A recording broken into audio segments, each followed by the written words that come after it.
Hello everyone. Welcome back to our English lesson. I'm Emma, your friendly British teacher. And I'm Jake, your American conversation partner. Today, we have a fascinating topic to dive into. Absolutely. We're going to explore discourse markers, both for spoken and written English. Right, and using these markers can really improve how we express ourselves. They make conversations smoother. Exactly. So, let's start off by using one. Honestly, I think they're quite fun to learn. Incidentally, I agree with you.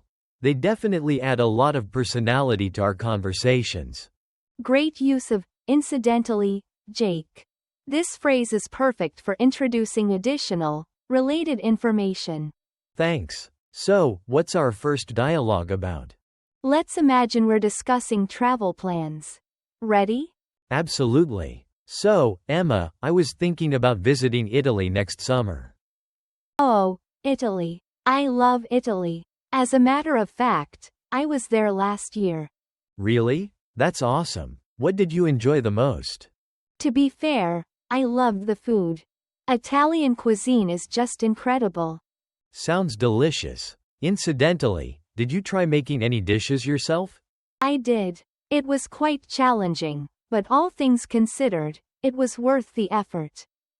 I bet. Strictly speaking, I think cooking is an important part of experiencing a culture.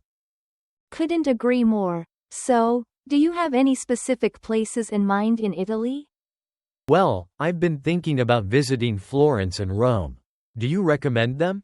Yes, definitely. As a matter of fact, Florence has some of the best art in the world. That sounds fantastic. To be fair, I've always wanted to see the Uffizi Gallery. You won't be disappointed. The gallery is amazing. Strictly speaking, you could spend hours just admiring the paintings. Perfect. I'll make sure to set aside plenty of time then. Great planning, Jake. Now, let's break this down a bit.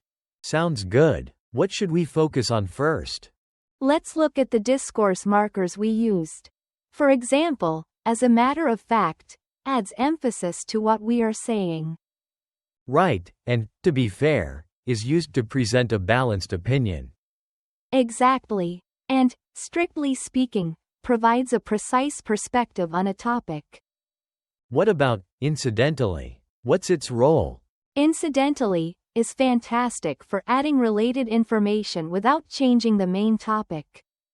Got it. And, all things considered, helps us summarize our thoughts. Yes, well done. Now, let's practice using these words in another dialogue. Great idea. How about we discuss our favorite films? Excellent choice. So, what's your favorite film, Jake? That's easy. My favorite is The Shawshank Redemption. As a matter of fact, I watch it every year. Really? I must say, that's a classic.